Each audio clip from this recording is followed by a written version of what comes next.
Donc bonjour à toutes et tous. Tu as parlé de Fashcraft, tu as parlé de Bonne Studio. Je ne me suis juste pas introduite, je m'appelle Marine et je suis en charge de la communication et des événements chez Veja. Et du coup, je travaille avec Salomé, Gaëtan qui n'est pas là mais que vous avez dû avoir par mail pour vous inscrire, etc. Et Solène qui est derrière. Et il y a aussi parmi nous Manon et Victoria qui s'occupent du social networks. Ouais, voilà. Et Sébastien qui est le cofondateur de Veja. Donc, bienvenue à toutes et tous dans ces nouveaux bureaux. En fait, on est à Bastille depuis 10 ans. On a des grands locaux de 400 mètres carrés, mais qui étaient devenus trop petits. Donc, on a pris ces nouveaux locaux. Enfin, on a pris place ici depuis 2 mois.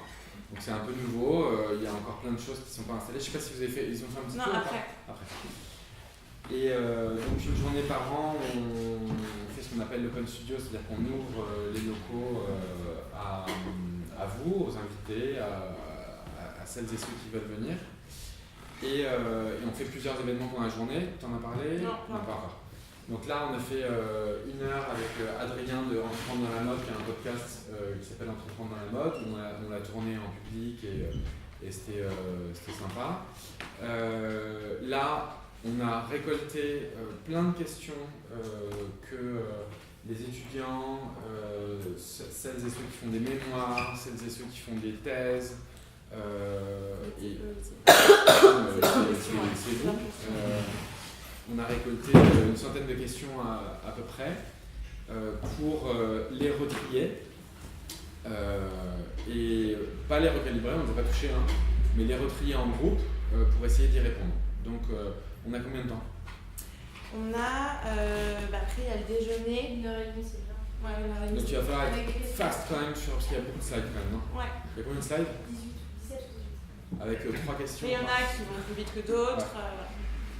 Okay. Mais ce que je leur ai dit, c'est quand même un échange, donc n'hésitez pas à intervenir.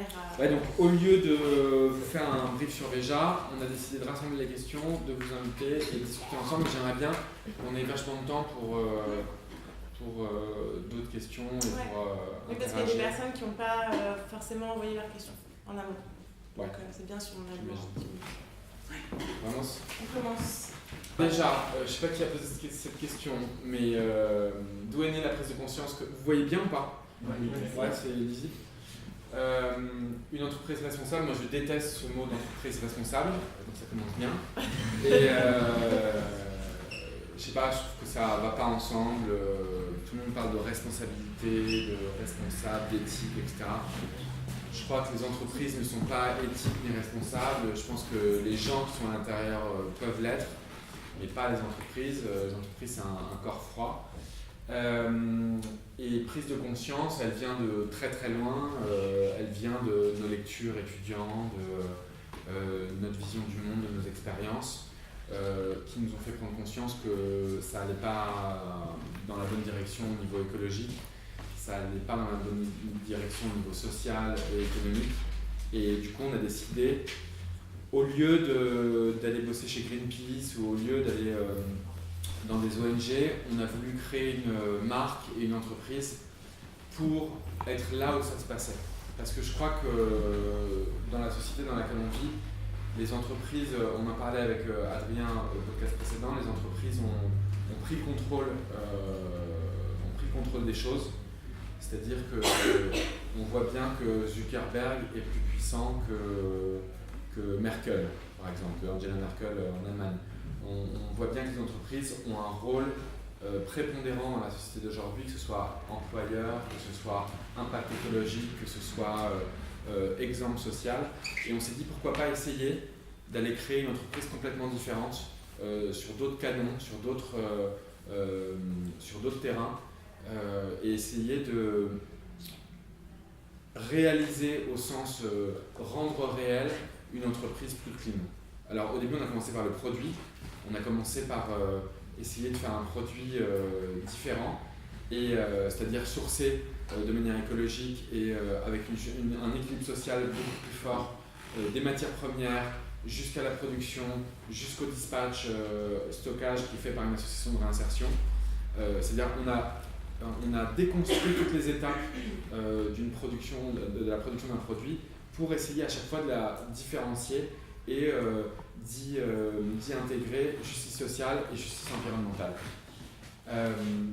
Donc la prise de conscience, elle vient de très loin, elle vient de nos lectures, nos expériences quand on avait 20 ans.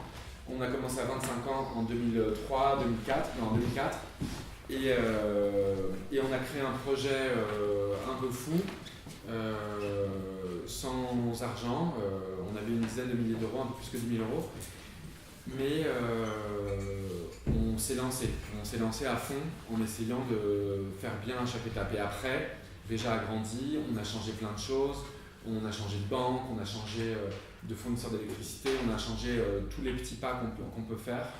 Parfois on fait des pas de recul, parfois on oublie, je ne sais pas si la peinture des plots qu'on a peint là est écologique, mais c'est... non. Ah. Voilà, donc ça c'est des pas de recul, parce que les premiers plots qu'on peint, que vous avez derrière vous, c'est que de la peinture écologique, mais ça fait partie du chemin, c'est-à-dire c'est pas un tout droit en courant, c'est des zigzags, des erreurs, des oublis, des retours en arrière, mais nous c'est ça qui nous plaît, d'aller toujours vers le point d'horizon qu'on se fixe. Quel est le plus gros obstacle rencontré durant toute votre expérience déjà? Il y en a plein tous les jours. En fait, il y a une expression on dit Feisparch, ça veut dire ça fait partie d'eux, les difficultés, les problèmes. Au début, quand vous créez une boîte, quand vous créez un projet, vous dites ça n'arrive qu'à moi. Tous les problèmes, et puis même dans la vie de tous les jours, on peut se dire ça n'arrive qu'à moi. Mais en fait, ça n'arrive qu'à moi, il faut l'oublier. Il faut que chaque problème soit une opportunité, chaque problème soit une solution, chaque problème soit affronté ou taclé, comme disent les Américains, avec plaisir. C'est-à-dire que dès qu'il y a un problème, ça doit être source de se remettre en question et faire mieux. Alors bien sûr, il y a des problèmes où vous êtes complètement sous l'eau, où vous êtes complètement défait, etc. Mais ça arrive souvent, tous les jours, qu'on ait des problèmes. J'en vois pas un plus gros que les autres.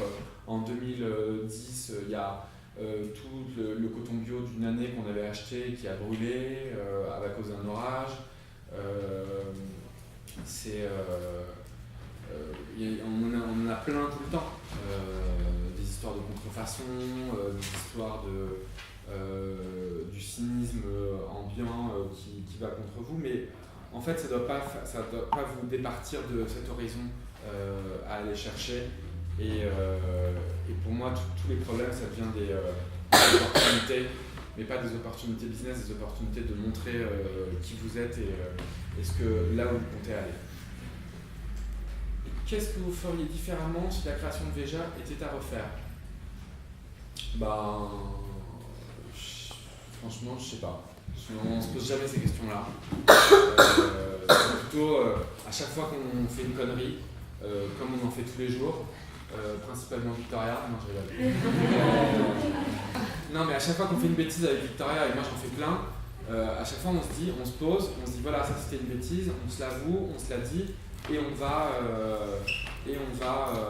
plus loin. Et nous c'est comme ça qu'on marche, c'est pas la meilleure façon, mais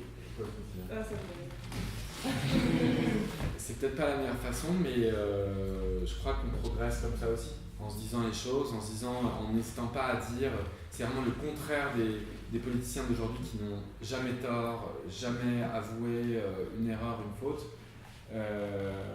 jamais avoué une mauvaise direction. Moi je crois que le fait d'avouer une mauvaise direction, c'est déjà être sûr de ne pas la reprendre dans le futur et acquiescer et être empathique, etc. Donc, si c'était à refaire, je referais toutes les mêmes erreurs avec plaisir et qui nous ont permis de les corriger petit à petit et de faire notre chemin. Comment s'est passée la transition vers l'entrepreneuriat? Nous, on n'est pas très entrepreneurs, on n'est pas des entrepreneurs au sens pur du terme, on n'aime pas ce mot-là. Je pense que tout le monde l'est, tout le monde peut se dire j'ai des projets, j'y vais à fond.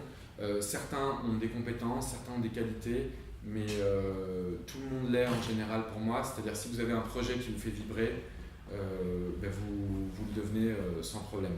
Il n'y a pas de caractère d'entrepreneur, il y a des gens très très timides à la limite de l'autisme. Il y a des gens très expansifs. Je crois que le point commun, c'est la détermination, mais si vous avez un projet qui vous fait envie et que vous aimez, il faut foncer. Il faut foncer parce que cette détermination, vous l'aurez en apprenant, en marchant.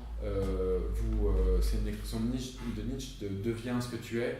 Nous, on n'est pas du tout entrepreneurs, on n'est pas du tout dans ces cercles-là, on ne fréquente pas ces cercles-là, on n'est pas du tout en train de parler de levée de fonds, d'argent, etc.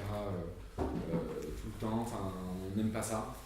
Et moi, je crois que c'est la transition vers l'entrepreneuriat, c'est un truc d'amour, de détermination, de volonté.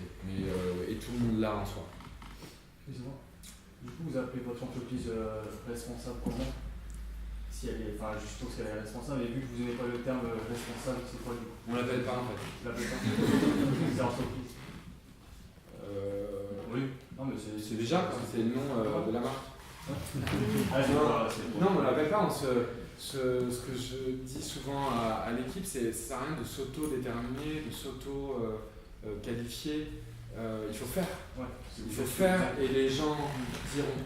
Après, ils parleront comme ils veulent, mais... C'est vrai que dans les textes, souvent, nous, on utilise le terme le projet Veja, dans sa globalité, quoi. On n'utilise pas vraiment entreprise, marque, tout ça. On dit différent, on dit... transparence, mais responsable, c'est un mot que je déteste. Parce qu'il y a... ça veut dire que si les gens sont responsables, les autres sont irresponsables. Il y a un truc un peu moralisateur qui est pas positif et qui est un peu... qui est pas terrible, je trouve. On passe à donner un peu plus économique. Quel est le modèle le plus vendu? Je sais même pas si je réponds à ça. C'est les Esplars et les V10. Les V10, je pense. Les Esplars. Alors, les Esplars, c'est un modèle très classique. Et Esplars, La développe, voilà, les esplats. Non, c'est les Esplars à la scène. Voilà, il y en a pas. Super, bien préparé. Les Esplars, c'est celles qui ressemblent un peu à des Common Project mais ou en des plus fine et moins haute. Et qu'on a sorti en 2010, les Esplars, en 2009, je sais plus, et qui est devenu un classique, et les V10 qu'on a sorti en 2015 ou 2016, pareil, devenu un classique, mais elle marche, généralement elle marche bien, et après on fait des modèles qui ne marchent pas, et il faut se dire, bah voilà, ça plaît pas, nous ça nous plaît, mais les gens ça leur plaît pas. Oui, puis les nouveaux modèles aussi, parfois ils ne marchent pas la première saison, et puis ils marchent très bien la deuxième, parfois ça prend un peu plus de temps. Quel est l'état de vos ventes à l'étranger et en France? Du coup, maintenant, depuis 1 ou 2 saisons, le premier marché pour nous, c'est les États-Unis. Et ensuite, c'est l'Angleterre, le UK et la France. Il faut savoir... La Chine. Et la Chine, ouais. Et la France. Du coup, aux États-Unis, on s'est quand même bien développé depuis 2-3 ans. On est vendu dans des très bons shops. Dans le monde entier, maintenant, on a entre 1800 et 2000 revendeurs. Et des très bons concept stores. Et aux États-Unis, on a par exemple Barney's qui est très connu. En UK, on a Liberty, Selfridges. Donc voilà. Et en France, ça marche toujours très bien. Ça a été pendant longtemps notre marché principal d'ailleurs, avec l'Allemagne. Le Benelux aussi fonctionne très bien. Je suis sûre, non, on est aujourd'hui 80% des ventes sont à l'international. Même 85%. Je crois que la France c'est plus que 15%. Et on est très à l'aise avec ça. Je crois que c'est important aujourd'hui d'être distribué un peu partout. Et qu'il y a des modèles qui marchent mieux dans certains pays que d'autres, des modes différentes, etc. Mais ça nous permet d'avoir une ouverture aussi, de voir un peu ce qui se passe partout dans le monde. Et ultra intéressant de rencontrer plein de gens qui viennent de partout, qui ont des projets écologiques incroyables. C'est une ouverture. Quel est votre concurrent numéro 1 sur le marché? Tous, il n'y a pas de concurrent. On vend à côté de toutes les marques que vous connaissez à chaque fois, toutes les grandes marques. Il y a plein de petites marques qui commencent à à se lancer avec des principes plus écologiques, etc. On trouve ça génial, qu'il y ait de plus en plus de marques qui fassent ça et finalement qui remplacent un peu les anciennes qui bossent toujours un peu de façon border, quoi. Et donc on n'a pas vraiment de concurrence, c'est un drôle de marché. Chez les baskets, il y a 5 grosses marques et 200 petites marques. Nous on est un peu au milieu, on est ni une grosse marque bien sûr, ni une petite. On n'a pas vraiment de concurrence si ce n'est tous les autres, quoi. C'est une super réponse. Est-ce que l'État aide par des subventions ou autres Franchement, pas trop. Pas trop. Et on n'a jamais couru les subventions aussi. Il y a des spécialistes des subventions, des entreprises qui ne cherchent que ça et qui cherchent les concours et les machins. Nous, on déteste ça parce qu'on trouve que c'est beaucoup de temps passé pour finalement faire un peu de la politique et des courbettes à des. Voilà, on n'est pas du tout dans cette optique-là. On l'a jamais été. Il y a la région Île-de-France qui nous a un peu aidés il y a 5-6 ans, parce qu'ils aidaient un peu la R&D des entreprises écologiques. L'État, moi j'aimerais bien qu'ils nous aident pas, mais qu'ils fassent par exemple payer leur juste part d'impôt à toutes les entreprises. Veja paye tous ses impôts en France. On paye 30% d'impôts sur les bénéfices, quand on sait que le CAC 40 paye 4% d'impôts sur les bénéfices. Je trouve ça dommage. Et quand on pleure sur l'état des pompiers, de la police et des hôpitaux, en fait l'argent il est là, mais l'impôt n'est pas payé. Donc moi je ne demanderais pas à l'État qui nous aide, je demanderais plus qu'il fasse respecter la loi. Et que les Google, Facebook, Apple, Amazon, qui sont les plus grosses boîtes du monde et qui ne payent pas 1 euro d'impôt en France, ou alors pas beaucoup, ce que l'État pourrait faire avant tout, ce serait ça. Et je pense que tout irait beaucoup mieux et il y aurait plus d'aide sociale, de justice sociale. Je trouve qu'on vit un peu un moment dramatique et que personne ne s'en rend bien compte. Donc on ne veut pas du tout d'aide, on veut que chacun contribue.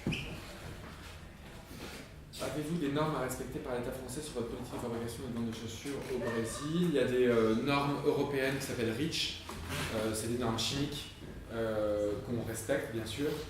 On fait des tests chimiques qu'on publie sur notre site internet. Bien sûr on respecte tous les droits de douane, tout ce qui est logistique, etc. Des normes sur la politique de fabrication. Qui a posé la question? Qui voudrait... Pas très bien formulé. C'était justement vous aviez certaines choses vraiment à respecter parce que votre chaussure elle est écologique, donc il fallait rentrer dans certains critères. Pour des questions de certification. Ouais, voilà. Non, l'État, ils n'ont pas de certification, malheureusement. Okay. Ils n'ont pas de certification ni bio, ni équitable. C'est plutôt des organismes extérieurs. C'est plutôt des ONG comme Max Havelaar pour le commerce équitable, EcoCert pour le bio. On respecte des cahiers des charges très stricts, mais qui ne sont pas étatiques. C'est des cahiers des charges émanant de labels certificateurs. On y reviendra, Oui, il y a des questions après sur la certification. Comment faire sans publicité? Qu'est-ce que cela veut dire concrètement? Avez-vous pensé à des méthodes alternatives? Qui a posé cette question? Non mais attends, on va pas faire ça. Non mais c'est juste pour les méthodes alternatives. Je voulais savoir de quoi il... C'est peut-être nous. Dehors. Non mais méthode alternative, je sais pas trop du coup ce que... Si vous avez pensé par exemple genre de la sensibilisation, des trucs comme ça. D'accord. C'est vrai qu'on n'a jamais fait de publicité. C'est vraiment un des piliers de Veja depuis le début parce qu'en fait Sébastien et Guilain se sont rendus compte que normalement en fait la sneaker c'est l'un des marchés où il y a le plus de concentration de publicité, de marketing, de coûts liés à la communication. Donc payer des égéries type Usain Bolt, voilà. Et normalement, c'est 70% du budget alloué à ça, justement, donc à la virtualité, versus 30% à la production, les matières premières, conditions de travail, etc. Donc en fait, ils ont juste décidé de complètement inverser cette tendance. Et en coupant juste les budgets de communication, de marketing, de publicité, on arrive à une chaussure, une Veja coûte environ 5 à 7 fois plus cher à produire que nos concurrents. Et on arrive à la vendre au même prix de vente dans les magasins. Donc en ajoutant une valeur ajoutée à chaque étape de la production. Donc, voilà. En fait, on a réalloué les ressources publicitaires dans la production. Au lieu de payer Ronaldo, Messi, Jordan et tous les copains, qui nous embrassent d'ailleurs, on a décidé de réallouer ces ressources-là dans le produit et dans les matériaux écologiques qui valent beaucoup plus cher. Par exemple, notre tissu en coton bio, ça vaut peut-être 100 fois plus cher que les matières utilisées sur des baskets normales. Notre bimèche en plastique recyclé, ça vaut 10 fois, 15 fois plus cher. Le fabriqué au Brésil, ça vaut 5 fois plus cher que si on fabriquait en Chine. Parce que les salaires sont bien meilleurs, les conditions de travail bien meilleures, ils travaillent 40 ou 42 heures par semaine. Ce qui est déjà beaucoup, mais c'est pas 80 heures comme ça peut être en Asie du Sud-Est. Ils vivent dans des conditions tout à fait décentes, c'est-à-dire qu'ils ont leur propre maison, ils ne vivent pas dans l'usine comme c'est beaucoup le cas en Indonésie, en Chine ou au Vietnam. Bref, ça n'a rien à voir, mais pour pouvoir les vendre à un prix chouette, on ne fait pas de pub. Zéro, jamais. Donc c'est-à-dire on ne fait même pas de posts sponsorisés sur Instagram ou Facebook, rien du tout. Nous seuls, enfin voilà. Et en fait, la méthode alternative, elle est claire depuis le début, c'est innover de façon sociale et écologique pour que les gens trouvent ça chouette et en parlent. C'est juste ça. Le secret qui n'en est pas un, mais c'est juste comme ça qu'on fait depuis le début. C'est-à-dire trouver de nouvelles matières, trouver de nouveaux projets, sans cesse se révolutionner. Il y a un gros projet qui arrive en septembre, je pense qu'il va être très bien. On fait comme ça. On ne fait pas de pub, on fait les choses. Plutôt que de parler de ce qu'on fait et de pousser la parole, on fait les choses et après les gens en parlent ou pas, ils s'en foutent, et c'est leur droit. Et on veut aussi beaucoup de collaborations avec d'autres projets, d'autres marques qu'on aime, qui ont un peu la même veine que Veja. Et forcément aussi, ça continue à alimenter une communication. La deuxième question, du coup, on a déjà répondu. Ne pensez-vous pas que vous aurez besoin de marketing ou de publicité quand la concurrence, notamment des chaussures véganes, va s'accroître ? Quand la majorité des baskets sera écologique, on fera autre chose. Mais il y a encore du chemin. Beaucoup de chemin. Bien sûr, si toutes les baskets deviennent utilisent comme celle-là du déchet de maïs pour remplacer le cuir, comme celle-là du coton bio équitable 100%, comme celle-ci, comme celle-là du bimèche, c'est-à-dire des plastiques recyclés. Quand tout le monde fera ça, et on se dira merci, enfin on peut faire autre chose. Enfin, on peut monter d'autres trucs, mais bon, aujourd'hui c'est encore le cercle infernal de n'importe quoi dans la production. Donc, nous on est content que d'autres arrivent avec des beaux projets. Il n'y en a pas encore beaucoup, mais tant mieux que ça arrive. Et non, on ne fera pas de marketing ou de publicité, on ne changera pas notre fusil d'épaule. Du coup, on a répondu à ça. Alors là, c'est une longue question. Vous êtes une entreprise éco-responsable devenue tendance. Sur les réseaux sociaux, vous cumulez environ 345 000 followers. Sur votre site, nous pouvons voir le projet Veja et vos engagements. Cependant, sur les réseaux sociaux, cela ne transparaît pas. Il est fort probable qu'une grande partie de la cible de votre marché n'ait pas conscience de votre engagement et ne vous suive que parce que vous êtes à la mode. En avez-vous conscience ?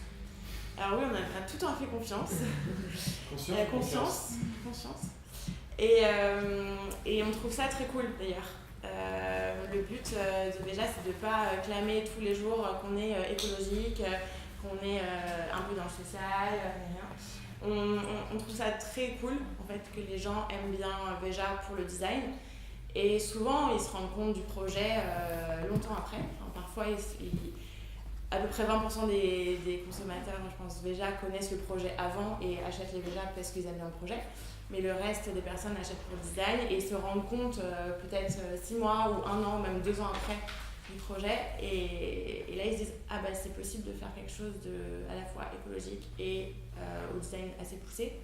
Et ça, pour nous, c'est une vraie réussite. Donc, c'est un peu pour ça aussi qu'on ne communique pas tout le temps, vraiment, sur le projet. On communique tous les mois avec Victoria, on fait des petits post-projets où on explique une partie du projet. Donc, ça peut être sur la forêt amazonienne pour notre caoutchouc. Ça peut être aussi, là, récemment, on a fait sur nos bureaux, en parlant de l'énergie qu'on utilise, de l'énergie renouvelable.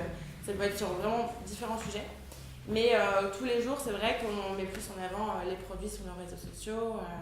Mais c'est pour ça aussi qu'on a créé, comme vous dites là dans la question, la page projet l'année dernière, en mars dernier, pour répondre à la majorité des questions des personnes. Et tout est en open source, on peut télécharger aussi les contrats avec les producteurs. Donc finalement, les personnes qui veulent vraiment se renseigner trouvent toutes les informations nécessaires sur notre site internet. Ouais, on appelle ça un peu le cheval de Troie, c'est-à-dire qu'il y a plein de gens qui les achètent sans savoir ce que c'est, plein de gens branchés à la mode, etc., et qui n'étaient pas forcément les plus sensibles à l'écologie voilà 10 ans. Et nous, on trouve que ça contribue en fait à vous porter des Veja pendant 5 ans, et au bout de 5 ans, ce que disait Marie, vous vous rendez compte du projet qu'il y a derrière, ben en fait, vous n'avez plus besoin d'être convaincu puisque vous les portez depuis 5 ans. Et nous, on trouve que c'est très efficace comme manière de convaincre. C'est-à-dire qu'en gros, on n'a pas besoin de vous convaincre si on est déjà chez vous. On n'a pas besoin de vous convaincre sur l'écologie ou sur le commerce équitable. Et on n'aime pas trop non plus utiliser ces trucs-là. Il y a une certaine pudeur aussi dans Veja. C'est-à-dire que nous, on trouve ça chouette de laisser l'information à dispo, très facilement accessible, mais que ça soit chacune et chacun qui aille la chercher et non pas la pousser, la promouvoir, etc. Il y a une certaine pudeur ou un certain recul vis-à-vis de cette information. Donc c'est comme ça qu'on avance. On ne sait pas si c'est la meilleure façon, mais on pense que c'est solide, en tout cas, comme façon d'avancer.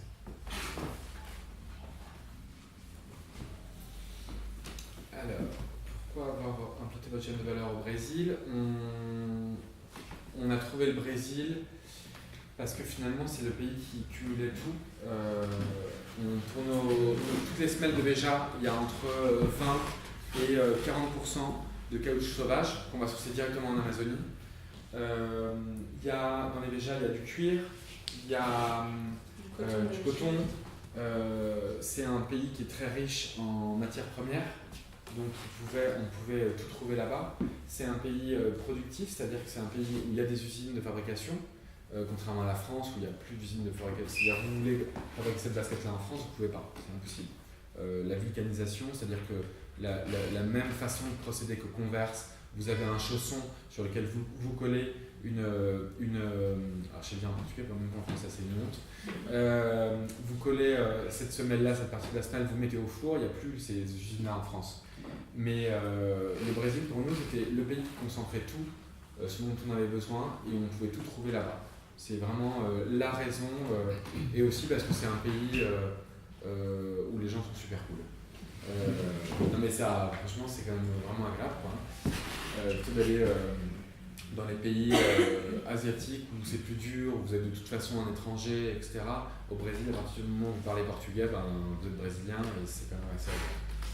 Comment contrôlez-vous votre filière pour vous assurer que la production respecte bien les attentes de Veja ? Ça, je pense que c'est une particularité dont on parle peu, mais et nous, on en parle peu parce que on a grandi comme ça.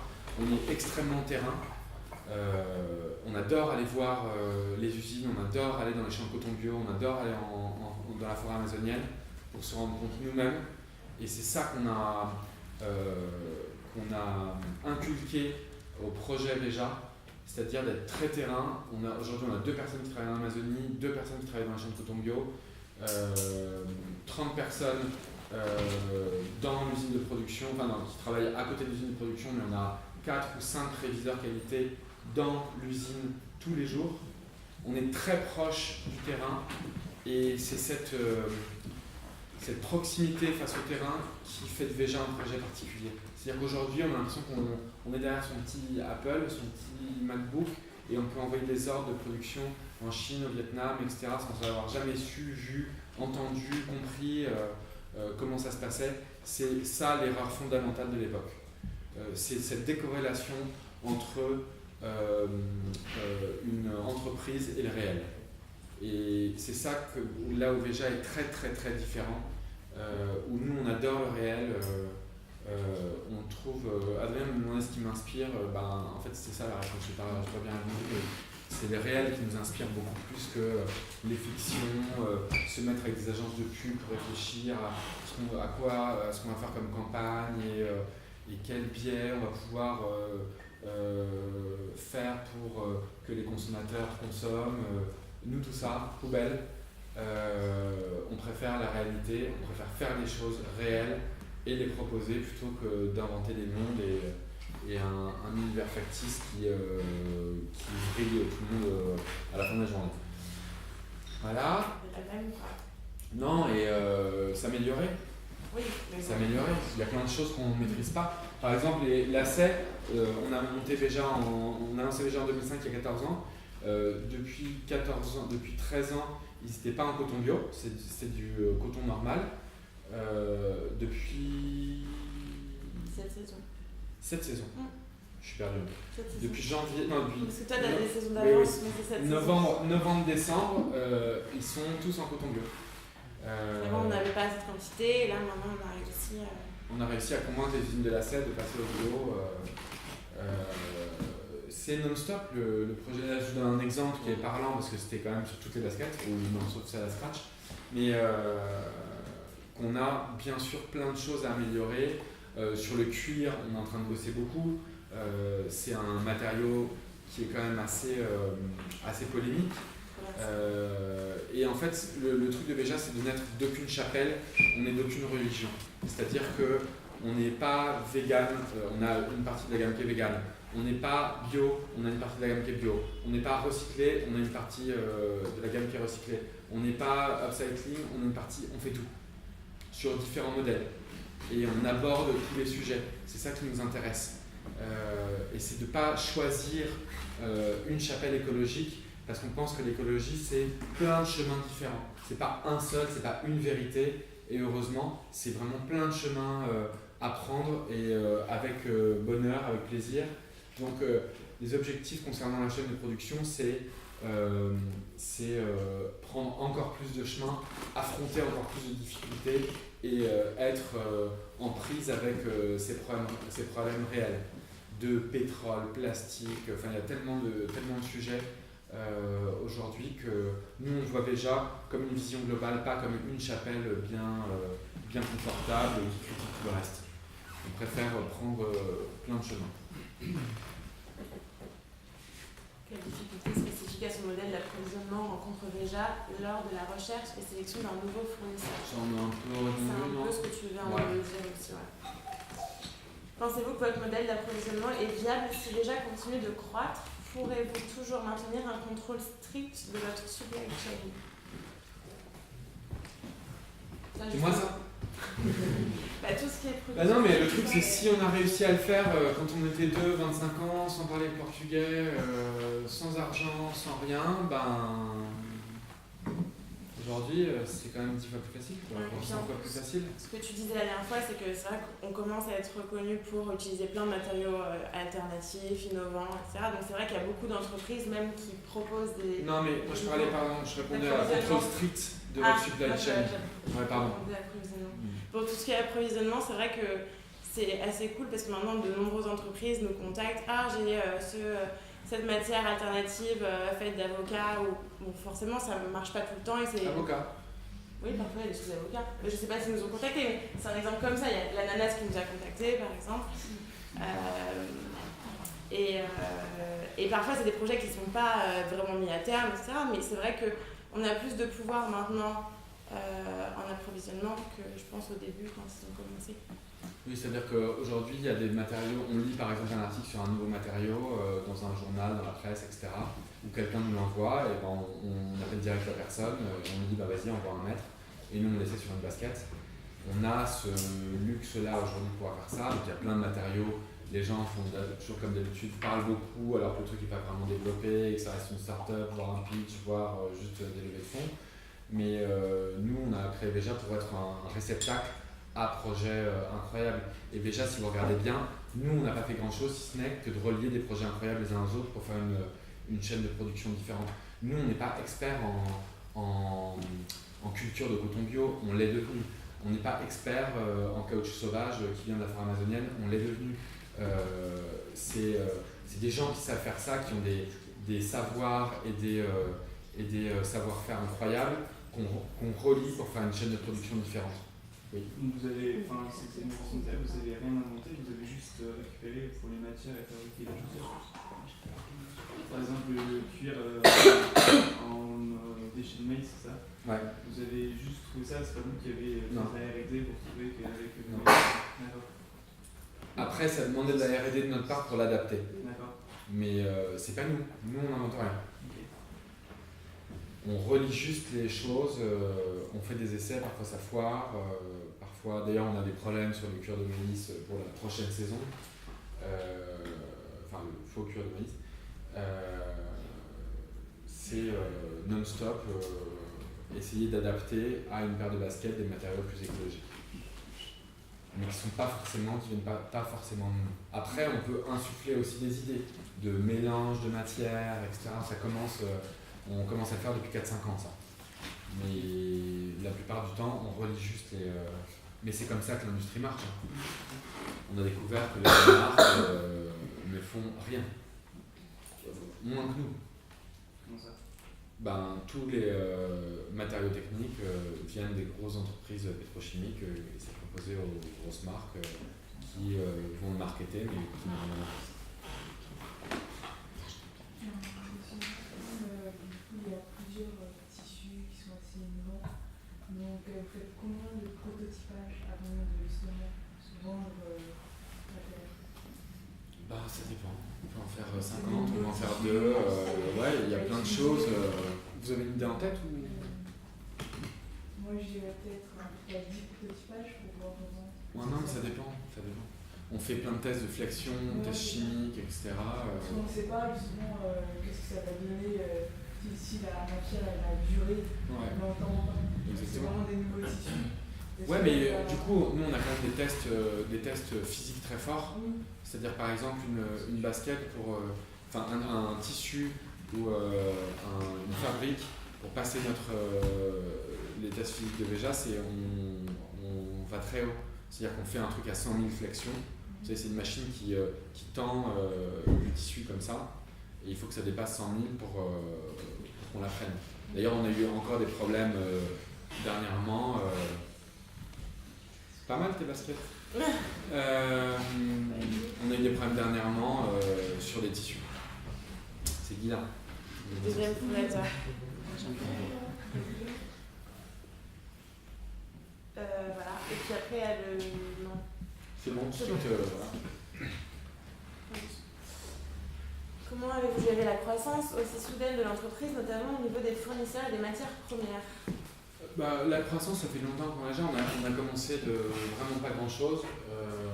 Et il y a toujours eu une forte croissance dans Veja. Justement, on essaie de la tempérer plutôt que de lâcher les chiens. On dit non beaucoup, on dit non à beaucoup de clients, on rétrécit beaucoup de commandes, on gère un peu comme les grands-pères. Salut Paulina. On gère un peu comme des grands-pères et on grandit assez vite, mais de façon raisonnée aussi. C'est-à-dire qu'on ne fait pas n'importe quoi, on ne passe pas de 1 à 100, on essaie de contrôler notre croissance le plus possible parce qu'on peut la contrôler. C'est quand même nous qui commandons les baskets, donc on peut dire il n'y en a plus, tout est vendu, tant pis, vous attendez. Et c'est comme ça qu'on marche depuis le début de Veja. Comment s'organisent en pratique les contrôles tout au long de la chaîne de production?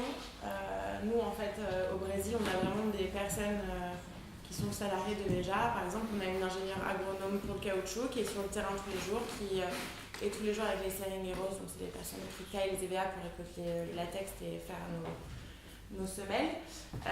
Et elle s'y connaît vraiment, elle les accompagne tous les jours, elle va vérifier que tout se passe bien. On a aussi une autre personne qui s'appelle Valdenaria qui fait pareil sur le coton agroécologique. Ouais, Sylvain, il s'y connaît. Non mais on est fatigué, donc il va s'asseoir et regarder là, on a un petit peu participé à celui-là. On a aussi des bureaux au Brésil qui sont à 20 minutes de l'usine et qui viennent tous les jours voir l'usine, s'assurer que tout se passe bien. S'assurer que tout se passe bien, tu veux prendre de... Oui, un peu plus. Non mais ça va, c'est raconte-moi. Et comme je sais pas exactement ce qui a été dit avant, Non mais tu réponds aux questions. En fait, les questions viennent en temps réel. Non, on n'est pas là. On reste quand même un peu low-tech. On était envoyés avant, triés, regroupés, et du coup on essaie de répondre assez rapidement à chaque question, parce qu'il y a quand même une slide. Et donc là on en est à comment s'organise en pratique les contrôles. Ouais, c'est vrai qu'on fait beaucoup en interne, c'est-à-dire qu'on a internalisé beaucoup d'entreprises qui passent par des agents de production, des choses comme ça. Nous on a monté notre bureau au Brésil, donc on a 21 salariés qui nous aident à développer les produits, mais aussi à accompagner au jour le jour, aussi bien donc, le caoutchouc, le coton, mais aussi le filage, le tissage. Donc, en fait, c'est, au départ, avec Sébastien, on a un peu lancé le mouvement parce qu'on a été voir concrètement comment ça se passait à chaque étape. Et aujourd'hui, évidemment, on ne peut plus suivre, nous deux, toutes les filières, mais en revanche, on a des gens qui le font. Donc c'est vraiment notre manière de le faire, c'est de s'impliquer physiquement finalement, d'aller toujours voir et accompagner au quotidien tout ce qui se passe. Bon, on est raccord. Et ensuite, il y a aussi des contrôles forcément qui sont faits dans les usines, donc des contrôles, des audits sociaux, il y a des, je l'ai en anglais, mais tests chimiques, voilà, tout ça, ça fait aussi partie des contrôles qu'on fait. Au sujet du monoproduit, est-ce que vous ne pensez pas qu'un tel modèle est difficile à transposer pour une entière collection compte tenu de la complexité des chaînes d'approvisionnement dans le textile? Qui a posé cette question? Parce que franchement, elle est compliquée. Voilà. J'ai rien compris. Non mais c'est vrai qu'il y a souvent, quand on rencontre souvent des marques, moi il y a souvent des marques de vêtements qui m'ont dit c'est très compliqué, vous ça va parce que vous pouvez contrôler la basket, mais moi comment je fais avec un pull ou une veste, c'est pas les mêmes matériaux, en fait c'est ça qu'elle veut dire. C'était plus pour la question quand on est plus une marque par exemple prête à porter, on va travailler plus sur différentes matières, avec forcément des produits qui vont être plus complexes les uns par rapport aux autres, et du coup forcément le modèle que vous avez est plus difficile à mettre en place pour avoir une entière collection. Je parle en prête à porter en fait. Vous travaillez pour quelle marque? Non, je ne travaille pas dans le marché. D'accord. C'est vrai que ça limite, quand même, de vouloir contrôler toutes les filières, ça limite le nombre de possibilités. Mais après, nous, on l'a géré de façon, finalement, en grandissant, ça nous a permis d'avoir plus de ressources, plus de gens. Donc au début, c'était des baskets uniquement en toile de coton, en caoutchouc, avec un peu de cuir. Et ensuite, pendant 3 ans. Ouais, pendant 3 ans. Ensuite, on a été chercher du polyester recyclé. Non, ensuite, du cuir tannage végétal. Enfin, voilà, et après, notre manière de faire, c'est toujours de s'attaquer aux matières principales. C'est vrai que là, on commence à rentrer un peu plus dans les mousses, les choses qui sont un peu cachées, dont la consommation n'est pas énorme sur chaque paire, mais comme on commence à avoir une production importante, on peut aller un peu plus loin à chaque fois. Mais finalement, sur une chaussure, il y a beaucoup de composants aussi, donc c'est pas finalement beaucoup plus simple. Oui, il y a beaucoup plus de composants sur une chaussure que sur un t-shirt. Oui. Ouais. Et du coup, ça prend beaucoup de temps aussi. C'est un travail qui vous a pris beaucoup de temps aussi de pouvoir remonter. Ouais, ça s'est fait au fur et à mesure en fait. C'est vrai qu'on n'a pas tout de suite commencé avec un produit hyper compliqué, donc, mais on est complètement sorti aujourd'hui du monoproduit. On a plein de matières, plein de produits. Donc, voilà, on a une équipe dont c'est vraiment le boulot de présenter au studio les matières avec lesquelles on va pouvoir travailler. C'est surtout Guilain. C'est surtout lui. qui va chercher des matières un peu partout dans le monde. C'est un explorateur. Voilà, et c'est vrai que c'est une limite, mais c'est aussi ce qu'il y a de marrant à faire. C'est-à-dire que d'aller chercher des choses innovantes, nouvelles, c'est pas forcément sur le marché. Votre site internet évoque un nouveau fournisseur de coton au Pérou pour mieux répartir les risques d'approvisionnement. Comment ce nouveau fournisseur s'intègre-t-il dans la supply chain décrite sur le site? Ça, c'est plus toi qui connais le Pérou. Ouais, bah c'est quelqu'un qu'on connaît depuis longtemps parce qu'on participe quasiment depuis le début de Veja, on participe à des rencontres en Amérique du Sud entre des producteurs du Pérou, du Brésil, du Paraguay, enfin voilà. Et donc c'est des gens dont on a suivi l'évolution. Ils ont fait un peu, enfin eux, ils ont fait un espèce de Veja mais sur les matières premières coton péruvien. Donc c'est une entreprise, pas une ONG, qui achète du coton à des petits producteurs et qui ensuite revend donc soit du fil, soit du tissu, soit carrément des t-shirts ou des vêtements. Donc ils font ils ont une offre qui est assez large et ils s'appuient, tout comme nous on l'a fait pour nos filières de coton, sur la certification bio. Et ils sont en train aussi de regarder la certification Fairtrade. Donc là c'est vrai que c'est un peu différent de ce qu'on fait au Brésil, parce qu'au Brésil on le fait en direct. Pourquoi le Pérou, c'est un peu ça l'action? Pourquoi on a cherché du coton au Pérou? Parce qu'on n'en avait pas assez au Brésil et que le Pérou est connu pour avoir du coton de très bonne qualité. Et voilà, et là il y avait un projet de coton bio.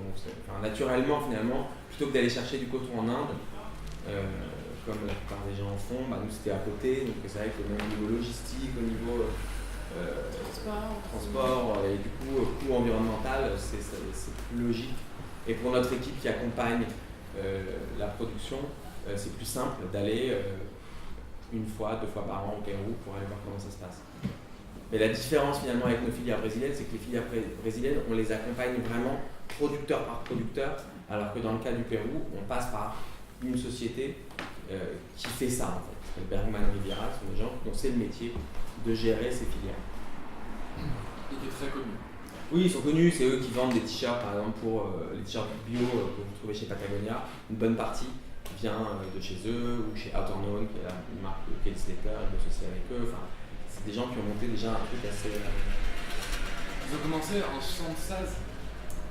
Ouais, en fait, c'était le père de Orlando, le type qu'on a rencontré, qui a à peu près notre âge, qui avait une grosse filature au Pérou, qui elle faisait du conventionnel, et c'est le fils, quand il a hérité de ça, il s'est dit qu'est-ce que je fais?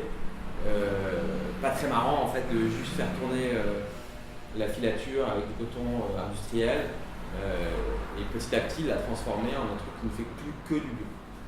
Mais en allant chercher des clients, son père il bossait qu'avec des gens au Pérou, notamment Lacoste qui produit beaucoup là-bas, et le fils il s'est dit non, il va falloir aller chercher des clients aux États-Unis principalement, donc Patagonia, des choses comme ça. Et donc vraiment ça s'est fait naturellement, on l'a rencontré quand on a eu besoin de coton, on est allé le voir.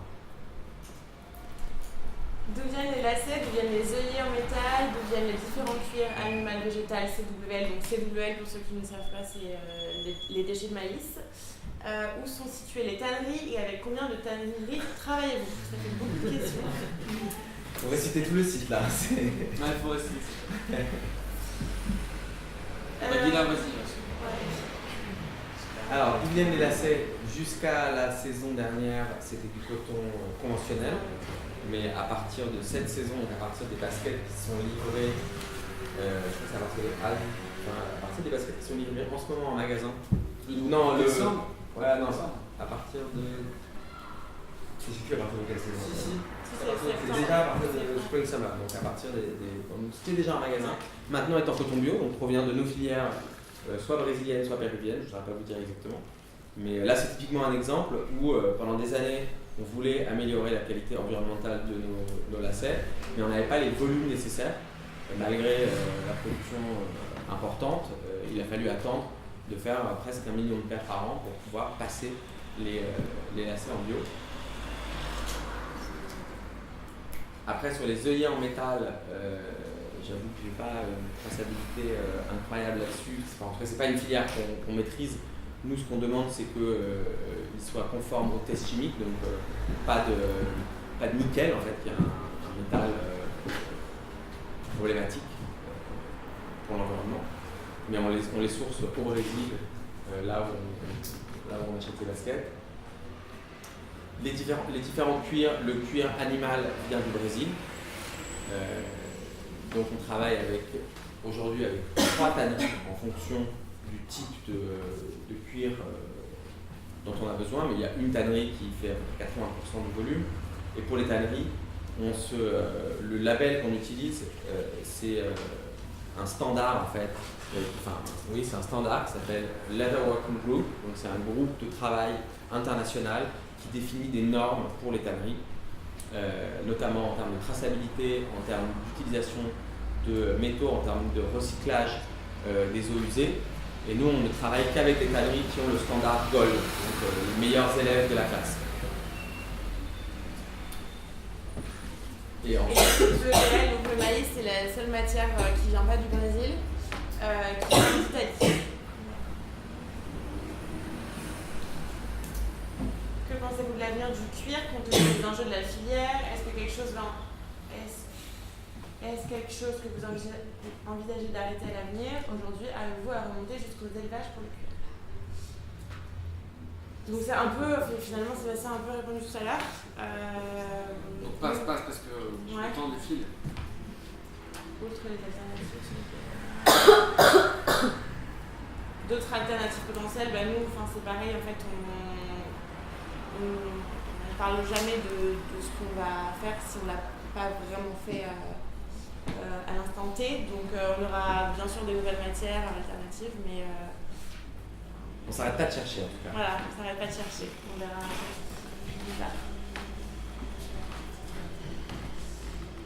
Ah, ça c'est bien. Aujourd'hui, les semelles Veja sont composées de 18 à 22% de caoutchouc naturel avec beaucoup d'engagement. Quelles sont les raisons qui vous empêchent d'utiliser 100% du caoutchouc naturel?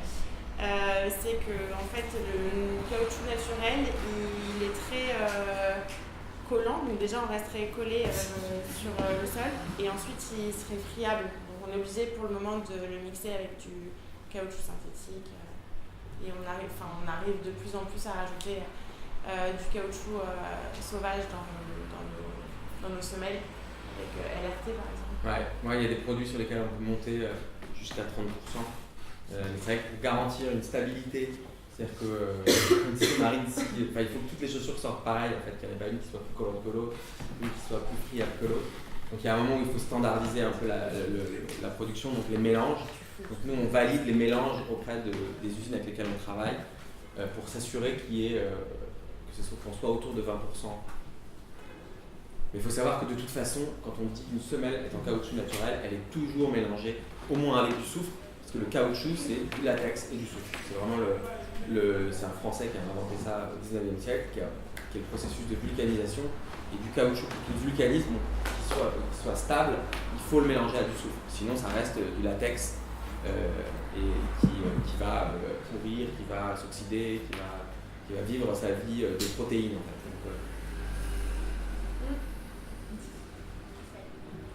Il reste 10 slides. Ouais, donc oui, on va avancer plus vite. Comment pouvons-nous rendre la mode éthique et responsable et accessible à tous? Comment faire pour que les marques de fast fashion suivent le mouvement? Et que dire des entreprises qui ne croient pas en modèle économique? Comment faire pour que les marques de fast fashion suivent le mouvement? Ça, c'est des questions en vrai. Nous, on dit souvent que ce qu'on fait, on a une phrase un peu, c'est We are just a drop into the ocean. Comme on disait tout à l'heure, on n'est pas une grande marque de sneakers, mais on est assez grand pour influencer certains plus grands que nous. Donc on leur fait pas peur, mais on peut les influencer. C'est un peu notre manière de voir les choses. Pouvoir rendre la mode éthique et responsable accessible à tous, je pense que si de plus en plus de personnes le font, de plus en plus de projets se créent et de marques qui se créent, forcément ça sera plus accessible aussi au public. Bien, je peux rajouter des choses ou pas? Oui, une manière de rendre les choses plus accessibles, c'est de moins investir ou de ne pas investir dans la publicité. Oui, bien sûr. C'est ce qu'on disait tout à l'heure. Une des clés.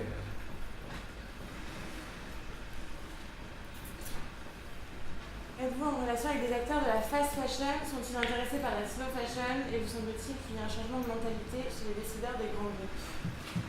Quels impacts les marques éco? Ça, c'est ce qu'on vient de dire. Et que pensez-vous aujourd'hui des efforts sur sur lesquels communiquent les grandes entreprises.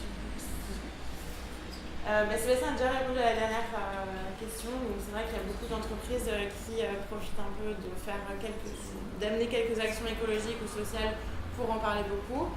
Nous, justement, on a essayé de faire l'inverse et de peu communiquer et d'agir beaucoup sur le terrain. Donc on critique jamais, c'est pas notre but de casser du sucre sur les autres projets, sur les autres marques. On va pas dire ce que vraiment on pense, mais je pense qu'il vaut mieux être sur le terrain que de communiquer à tort et à travers. Et est-ce qu'on est en relation avec des acteurs de la fast fashion On les croise parfois dans des conférences. C'est quand même un peu notre monde parce que justement, eux, ils sont un peu déconnectés du réel. Souvent, les gens qui prennent la parole, ils ne savent pas exactement, ils se cachent souvent derrière des chartes, derrière des choses qui sont écrites, où ils ont du mal à savoir exactement ce qui se passe de leur entreprise. Donc, il y a déjà des acteurs de fast fashion qui nous ont contactés parce qu'ils étaient intéressés de faire notre collab, comme ça. Oui, c'est vrai que Jean Zara, par exemple, nous ont contactés, donc on n'était pas... Super chaud. Quelles sont les solutions de recyclage que vous envisagez? Alors ça, c'est une question sur laquelle on travaille beaucoup en ce moment parce que c'est vrai que c'est une de nos grandes limites actuelles. Donc sur notre site internet, on met toutes les limites. Par exemple, le coton des lacets, c'était une des limites. Ça, c'était une autre limite, le recyclage. Pour le moment, on n'a pas encore recyclé nos baskets, mais on est en train vraiment de travailler dessus. Et ça devrait arriver bientôt. Enfin, on tiendra au courant quand ce sera le cas. Les VEJA sont-elles réparables ou vont-elles le devenir? C'est exactement pareil que la première question. C'est en fait on travaille en lien sur les deux sujets. Voilà, ça va arriver. Quel aspect prédominant de la RSE chez VEJA? Alors ça c'est ultra large comme question finalement. L'aspect prédominant de la RSE chez VEJA. C'est pas détaché du business. Ouais. On n'a pas chacun de nous finalement dans l'équipe fait de la RSE. Donc d'ailleurs on s'est posé la question quand on a vraiment créé un petit département RSE, on l'a rattaché au département des achats pour que ce soit un truc qui soit imprimé dans chaque achat, parce que nous c'est beaucoup par là que ça passe, mais finalement chaque personne, je pense chez nous, a cette volonté de contribuer à une meilleure société, à une meilleure planète. Donc du coup, on essaye de ne pas justement créer de mondes séparés dans lequel ce serait le monde de la RSE et puis de l'autre côté, il y aura le monde du business. Donc c'est vraiment l'idée de, dans chaque chose, donc par exemple, je vous donne un exemple concret, c'est la personne qui achète, par exemple, les matières, qui achète le cuir. En l'occurrence, c'est un mec au Brésil qui s'appelle Marlon, qu'on a recruté pour ça, qui a un savoir-faire sur l'achat et le développement de cuir, donc il travaille avec les tanneries. Et dès le début, on lui a dit, nous, il va falloir qu'on travaille avec ce gold standard de... Et donc c'est lui qui demande aux tanneries leur standard, c'est lui qui va faire les tests chimiques avec les tanneries, c'est lui qui va emmerder entre guillemets les fournisseurs, c'est pas une autre personne qui arrive avec la casquette RSE. Donc voilà, on a essayé de le rendre pour que, parce qu'évidemment lui il a quand même un pouvoir de négociation qui est supérieur. C'est vrai qu'on a vu souvent dans les grands groupes, il y a un département RSE qui finalement n'a aucun pouvoir économique, qui n'a pas le pouvoir de faire vraiment changer les choses, qui va passer à l'oreille des décideurs, ça serait bien de faire ceci, ça serait bien de faire cela, et chaque fois on dit non, c'est beaucoup trop cher, c'est pas possible. Donc là l'idée c'est vraiment que ce soit intégré. Pareil, c'était un truc que naturellement on avait fait avec Sébastien, parce qu'on s'était tourné vers du coton bio, vers du caoutchouc sauvage et tout. Et maintenant, quand l'entreprise nous en tout cas, on veut que ce soit dans chaque fonction. Sur la vie quotidienne. Je pense que ça a répondu quand même pas mal à... Ouais, de toute façon, je vais monter Marie sur la vie quotidienne. Mais c'est plutôt cool. Non, c'est vrai qu'on le ressent pas mal parce que même au niveau du bureau, on essaye d'agir tous les jours et il y a quand même moi je sais qu'il y a quand même une super bonne entente entre tout le monde et je pense que tout ça en fait finalement se relie parce que tout le monde est un peu dans le même aussi engagement et enfin je sais pas trop comment répondre à part c'est trop cool. Enfin ouais, on essaye de mettre en place même, on se réunit tous les 6 mois, toutes les personnes de la boîte pour vraiment tous se connaître, c'est super important pour nous, même pour une question de bien communiquer tous ensemble. On organise tous les 6 mois, là par exemple dans 1 mois on va à Bordeaux, il y a 1 an on était à Marseille, et on se rencontre avec tous les agents commerciaux et ça permet aussi d'énormément communiquer entre nous tous et il n'y a rien qui est caché en fait finalement pour les personnes et ça c'est super agréable. Et puis, Marie vous parle de Marseille et Bordeaux, mais on essaie aussi d'emmener l'équipe, Marseille et Bordeaux c'est sympa, mais on essaie d'emmener l'équipe aussi au Brésil. Là on parlait du Pérou, Guylain il est déjà allé 2 fois, Val qui s'occupe du coton bio chez Veja 2 fois aussi, et moi je suis jamais allé, et du coup j'emmène une partie de l'équipe ici là, on part à une dizaine dans 3 semaines.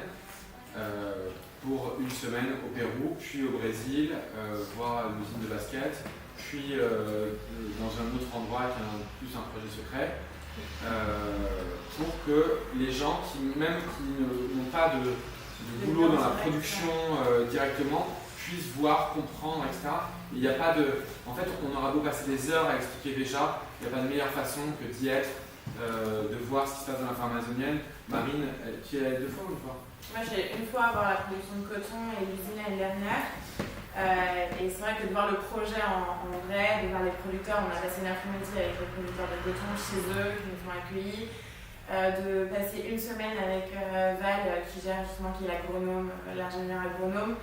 C'était juste incroyable de voir vraiment tout ce que le projet amène sur place. Et là, c'est vrai que dans 1 mois, on va en forêt amazonienne avec Salomé qui est derrière. Et bon, à part, on a un peu peur des araignées, mais sinon on est très contente d'y aller. Et ça va être cool. Aller voir aussi l'usine. Moi, j'avais jamais vu d'usine de basket, donc de voir comment ça fonctionne, c'est assez fou. Comment assurer la transparence de la marque? Et sûr, je l'ai au CPF, on a déjà répondu. Le code of conduct de Veja présente peu de différence par rapport à ceux de Nike et puis marque. Pourquoi seul Veja arrive à mettre en place une supply chain durable? En fait, pendant très longtemps, les sélections étudiants n'ont fait aucun document. Ils étaient vraiment sur le terrain, comme il vous l'a dit, c'est des hommes de terrain qui ont été sourcés vraiment au Brésil, rencontrer les personnes, créer des liens forts avec toutes les personnes justement qui font partie de cette supply chain.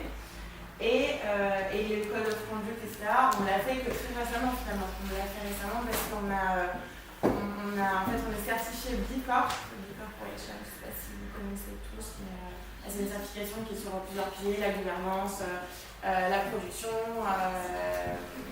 les matières, sur 5 piliers, et qui pose plus de 300 questions et qui demande certains documents.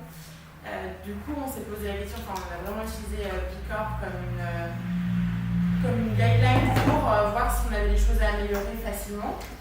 Et dans ça, il y avait le code of conduct, et on a décidé d'en faire un parce que c'est vrai qu'on n'en avait pas, mais on n'a pas attendu d'en faire un pour agir et pour connaître nos suppliers et pour connaître notre usine et la vérifier, la contrôler. Pour vous dire, le code of conduct, c'est un peu une charte à la con. C'est-à-dire que vraiment c'est du déclaratif, c'est l'entreprise fait du bien, l'entreprise respecte ses salariés, respecte ses fournisseurs, respecte le monde entier, la planète et l'univers, et donc toutes les grosses boîtes dans le monde. Ce qui n'empêche pas de, dans la réalité, se comporter comme elles se comportent, avec leur côté positif et leur côté négatif. Et nous, on n'avait pas de code of conduct. Tout le monde nous disait vous faites les choses bien, mais vous n'avez même pas de code of conduct. On disait non, parce qu'on fait les choses bien. Mais bref, pour nous, les chartes, etc., ça n'a rien. C'est paperasse et bullshit. Mais du coup, on commence à être une entreprise internationale, donc on était obligé d'en pondre un. On l'a fait un peu spécial, mais il est franchement très typique, très commun avec celui de Patagonia, etc. Il y a quelques côtés positifs dans le Code of Conduct, c'est une mise en place par exemple d'un canal de whistleblower ou de lanceur d'alerte en cas de harcèlement sexuel dans l'entreprise, en cas de... Ça nous a fait nous poser plein de questions. Au début, on a commencé tous les deux, après à une dizaine, trentaine. Comme on se connaît tous, dès qu'il y a un problème, tout le monde le sait. Là, on est 110, 120. C'est vrai qu'il peut y avoir des problèmes dont on n'est pas au courant. C'est vrai qu'il faut commencer à mettre des canaux je dirais, de prise de parole ou qui incitent à parler. les affaires MeToo, etc. ont été très, je pense, très fortes là-dessus, sur ce que les femmes et les hommes, les femmes qui doivent parler et les hommes qui doivent se comporter de manière clean, et qu'il y avait des, je pense, dans les entreprises, plein de façons de se comporter qui n'étaient pas très claires. Nous, on ne fait pas partie de cette génération. Je pense que c'est un peu la génération dessus qui n'avait pas trop compris la morale de l'histoire. Mais bref, on a eu des cas de racisme, on a eu des cas pas de harcèlement sexuel, mais de peut-être comportements un peu dévoyés. On les traite direct, mais c'est vrai que plus l'entreprise grandit, plus il peut y avoir des monstres qui se créent à l'intérieur. Un code of conduct, ça sert juste à se dire, à poser ça sur papier et à se dire comment on fait. Mais ça ne sert pas à grand chose, ça reste une charte un peu à la con, et produire des chartes, les entreprises et les gouvernements et les institutions en produisent plein, il ferait mieux de faire un peu plus de termes. Voilà, vous avez notre avis sur le code of conduct. Et la dernière question, ça reprend exactement ce qu'on a déjà répondu aux questions, le fait que pensez-vous des labels en tant qu'outil en matière de traçabilité, notamment la fiabilité? Que pensez-vous de l'application potentielle de technologies comme la blockchain pour la traçabilité et la transparence? Les labels, c'est important, mais c'est un peu, ça rejoint un peu aussi cette chose sur le code of conduct. Il ne faut pas les attendre pour pas attendre d'en avoir, il ne faut pas se reposer essentiellement sur ça pour s'assurer que tout se passe bien. Nous, on est certifié sur notre coton, on a quelques labels, mais on agit aussi énormément sur le terrain, et pour nous, c'est la meilleure des preuves finalement, que c'est la meilleure des traçabilités possibles. Et un label, ça sert quand même à vérifier ce qu'on fait sur le terrain, à valider, à contre-checker, ça sert quand même. C'est souvent des documents regroupant une centaine, 200, 300 questions, critères, etc. C'est intéressant on a fait Bicorp il n'y a pas longtemps, c'était intéressant d'appliquer Bicorp qui est 287 questions, 206 questions, je ne sais jamais. Beaucoup. Beaucoup. 313. Non, 200, enfin, beaucoup. D'appliquer Bicorp sur la réalité de déjà. On se veut marque différente, on essaye de faire les choses bien. On a vu qu'il y a plein de choses qu'on ne faisait pas forcément super bien. Se poser la question, je prends toujours cet exemple parce qu'il est intéressant, se poser la question du congé paternité, c'est-à-dire c'était combien le congé paternité dans votre entreprise? C'est un label mondial, c'est-à-dire c'est aussi bien au Vietnam qu'aux US qu'en France. Quel est le congé paternité dans votre entreprise? Nous, on répond la loi française, 11 jours, normal. Et en fait, c'est là où on se dit, en répondant, on se dit, mais ça veut dire qu'en fait, il y en a qui ont plus.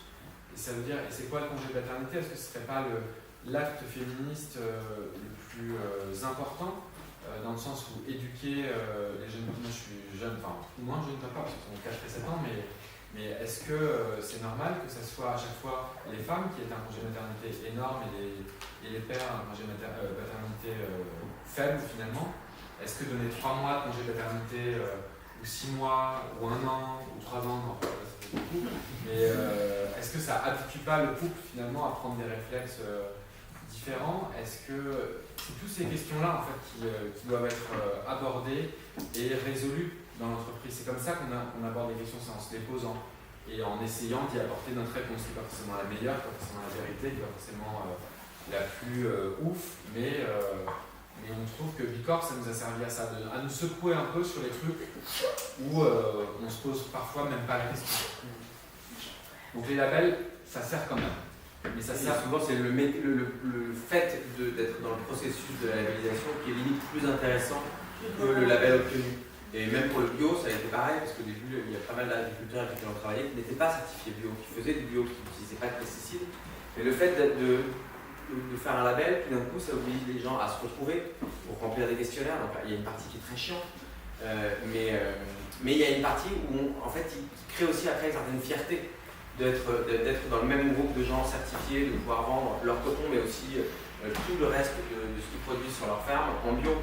Donc, et tout ce chemin-là, ça a été la certification qu'il a permis. Donc, ne pas se cacher derrière les labels, mais permettent quand même de développer des choses intéressantes.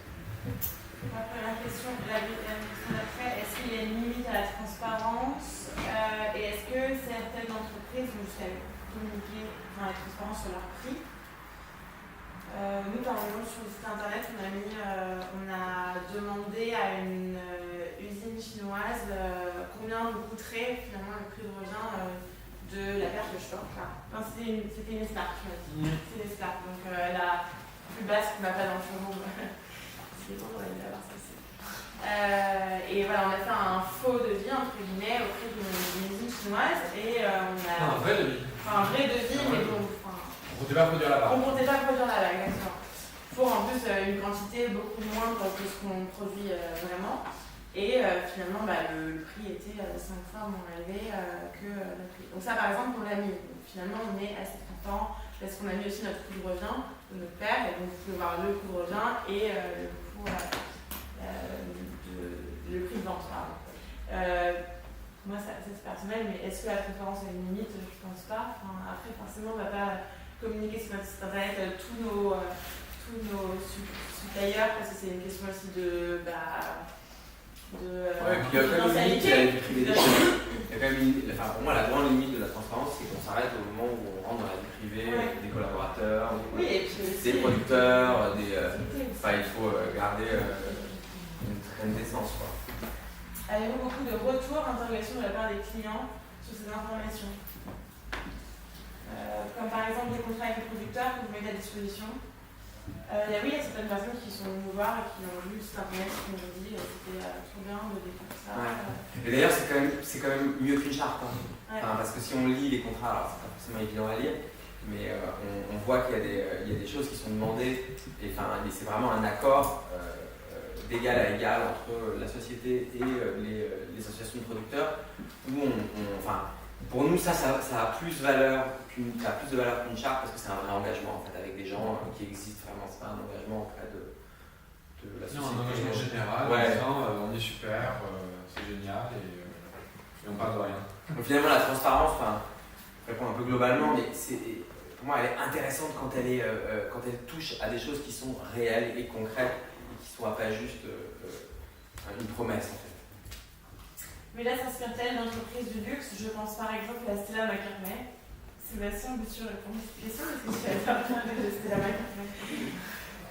Elle m'inspire beaucoup pour ma coupe de cheveux. Non, Stella McCartney, Joker. Et on s'inspire de plein d'entreprises, de plein de projets. Du luxe, pas tellement. Je pense qu'on a une manière de traiter Veja qui s'apparenterait au luxe, mais pas au luxe de Kanye West et Vuitton. C'est plus on est plus dans remonter les chemins de la production, repartir dans les savoir-faire, repartir dans les matières.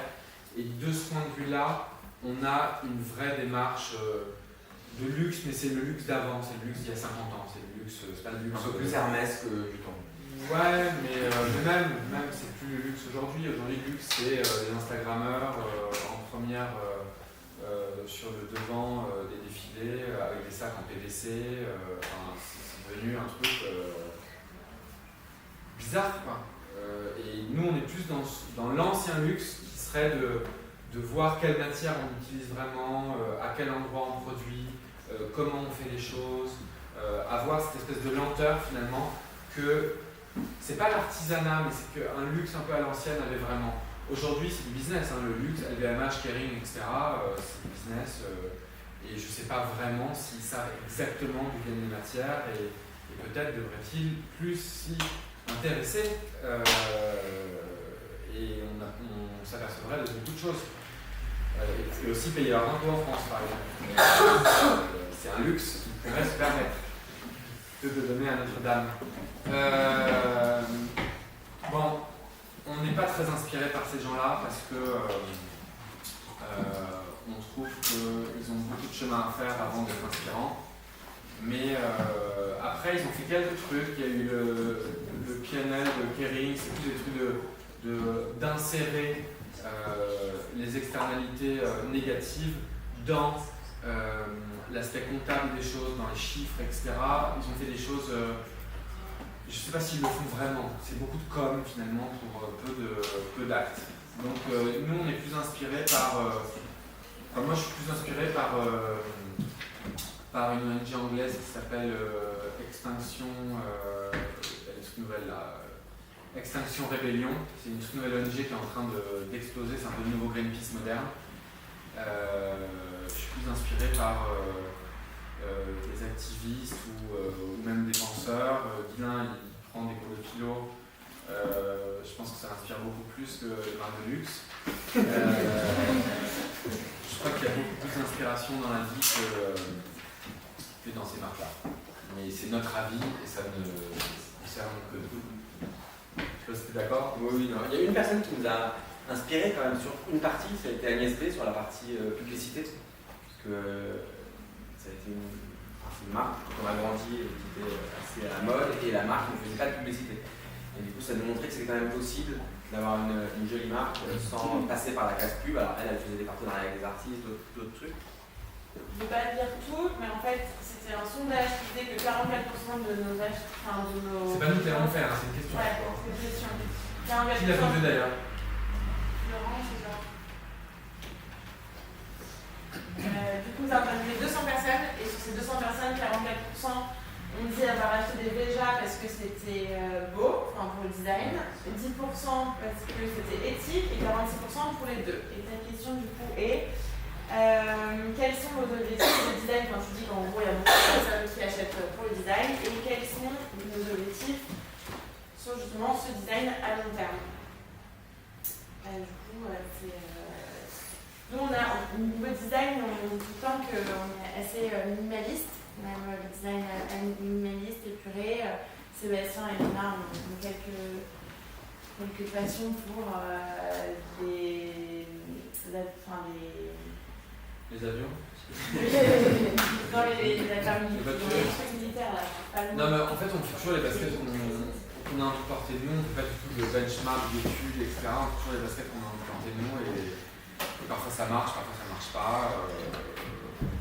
Et comme ça, on n'a pas prévoir le design, prévoir ce qu'on a envie de porter demain. Et c'était quoi ta question alors, pour la poser un peu mieux jusqu'à Non, mais en fait, je crois que vous y avez un peu répondu tout à l'heure. Le fait que les gens achètent sans savoir. Ça y répond. Et oui, on a une idée. Vous avez une responsabilité. Et en fait, ils le font aussi avec Sébastien. Et ensuite, on envoie les dessins, les dessins maquettes au Brésil, qui la produisent et qui nous les envoient. Et on fait des retours par rapport à ça. Quant à la qualité, est-ce que ça est bien, est-ce que c'est droit, Mais on passe beaucoup de temps sur le design. Je vois comment font les autres. C'est plutôt une machine à créer. Nous, c'est plutôt, on fait une basket et on l'a fait. Je pense qu'on design sur 6 mois une basket. Et les autres, c'est genre 20 par jour. Et sortent peut-être une par jour. Enfin, c'est complètement différent. Sur le fashion et le budget étudiant, comment ça lier éthique quand on manque de moyens et que la seconde main n'offre pas toujours ce dont on a besoin? Je pense que c'est ce qu'on entend un peu partout en ce moment, c'est consommer moins et consommer mieux. Donc un vêtement qui coûte plus cher, forcément, ça va être plus compliqué pour vous de l'acheter, mais vous l'aurez aussi beaucoup plus longtemps. Et je n'ai pas trop d'autres titres à donner, parce que je suis plus étudiante, mais je suis pas non plus prévue, je fais comme ça. Quel conseil donneriez-vous aux jeunes qui entrent sur le marché du travail? Pourquoi tant? Est-ce que vous avez bien... moi, par exemple, je vais donner mon exemple. Moi, mon exemple, c'est que j'étais en école de commerce, que j'ai fait toutes mes études, tous mes stages en communication, et que j'étais en management de luxe. Et finalement, je me suis rendu compte que je ne pouvais pas faire du luxe. Donc j'ai fait mon mémoire sur le lien entre le développement durable et le luxe. Et j'ai fait des études qualitatives, donc j'ai finalement aussi été dans plusieurs conférences. Et une conférence où j'ai vu Sébastien parler du projet Veja. j'habitais déjà quand j'étais au lycée, mais je savais pas du tout c'était écologique. Je faisais partie justement des 80% des personnes qui ne savaient pas. Et j'ai complètement craqué sur le projet, sur l'entreprise, voilà.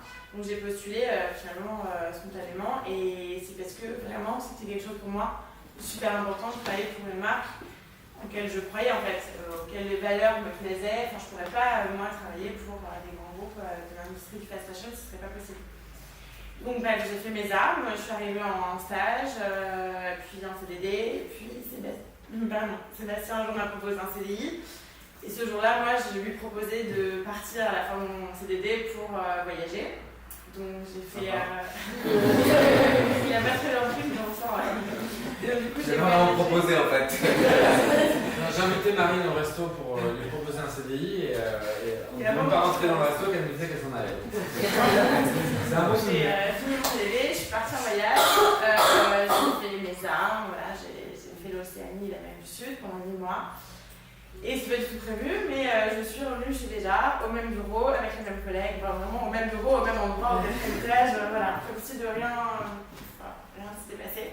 Et ça fait maintenant plus d'1 an que je suis revenue, et il y a Salomé qui m'a rejoint juste après que je suis arrivée. J'ai construit mon équipe, maintenant on est 4.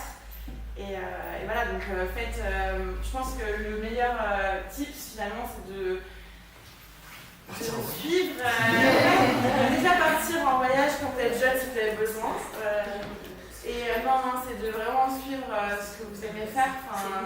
Moi, je ne savais pas forcément quel métier je voulais faire, je ne sais même pas encore actuellement si je veux faire de la communication toute ma vie ou si je suis faite pour ça. Mais je sais qu'en tout cas, tous les jours, je me dis, j'y crois en fait, je crois au projet, et du coup, ça se passe bien pour moi parce que je pense que niveau communication, c'est plus simple de communiquer sur un projet qu'on aime. Et donc voilà, suivre quelque chose qui vous attire, pas forcément un métier, mais une entreprise, un projet, voilà, même si vous avez un pote qui crée quelque chose et vous dites ah c'est chouette, essayez, de toute façon on n'a rien à perdre quand on est jeune, on peut toujours vivre chez ses parents ou jouer un petit boulot à côté, on n'a pas de famille, donc il n'y a pas de grand cœur à avoir. Comment voyez-vous le développement de votre entreprise? Ça c'est bien. C'est très vaste comme question. Qu'est-ce qui a posé cette question? Oui. C'est à quel niveau en fait? Est-ce que vous comptez rester sur la basket ou justement vous diversifier au-delà en termes de produits? Ah oui, non, pour l'instant, on est très bien. Non, on l'a déjà fait un peu par le passé, on a fait des accessoires pour plusieurs années, ça a bien marché. Mais on aime bien être un peu concentré sur ce qu'on fait, et effectivement, on commence à vendre dans le monde entier. Il est préférable d'améliorer sans cesse nos baskets, et qu'on a déjà de quoi faire avec ça. Vous avez une question, c'est la même chose. Et voilà. Est-ce que vous avez des questions en plus? Ah non, c'est pas ça suffit. Est-ce que vous avez l'intention de spéciales Des critiques. Alors, on a 100 commerciales, parce que c'est des concept stores qui ont été créés par Sébastien Guillain en 2010, le premier, qui entre le Canal Saint-Martin et le public. Et en fait, c'est vraiment une sorte de créer une synergie entre les nouveaux designers, les nouvelles marques qui sont soit transparents. En fait, on prend à chaque fois le bon côté des marques qu'on aime bien. Donc, c'est soit un bon made in, c'est-à-dire un made in France, USA, soit des matériaux écologiques type coton bio, soit un projet social qui est derrière la marque. Et il y a entre 70 et 100 marques qui sont représentées. Donc maintenant on en a 2 et un chez l'enfant aussi. Et donc ça c'est forcément il y a une grosse sélection de Veja là-bas. On n'a pas encore de boutique en propre. Oui. Est-ce que travailler avec les nouveaux matières, est-ce que c'est important pour la marque parce que si on consomme des grandes quantités d'une matière, ça risque de ne plus être écologique parce qu'on en consomme trop, par exemple. Oui, c'est aussi pour toujours être dans la prospective, essayer d'améliorer le projet, c'est comme ça qu'on le voit. C'est partie de notre plaisir aussi de faire ça. C'est-à-dire que c'est moi qui m'en occupe, mais aujourd'hui je ne suis pas tout seul à m'occuper de ça. Et on va dans des conférences sur les polymères, sur les bioplastiques, c'est sûr que si on s'arrête et qu'on se dit ah c'est bon, on a le coton bio, on est tranquille, c'est moins amusant aussi. Et on a toujours énormément de plaisir à aller voir les producteurs de coton. Mais c'est aussi se dire bah, tiens, qu'est-ce qu'on va faire? Je suis en coton pour l'hiver, ça reste quand même compliqué, même si ça se réchauffe. Il y a toujours des matériaux à aller chercher, des choses invariables, des choses qui ont des fonctions en fait. C'est un peu, pour répondre aussi à la question, finalement développer l'entreprise, ça se fait par les envies qu'on a, et c'est vrai qu'on a toujours envie de découvrir des choses nouvelles, d'avancer. Vas-y. Du coup, sur les matières, quand vous testez de nouvelles matières sur la chaussure qui a un produit avec pas mal de contraintes, est-ce qu'il y a un problème récurrent qui revient souvent, qui freine, qui bloque l'usage de l'huile?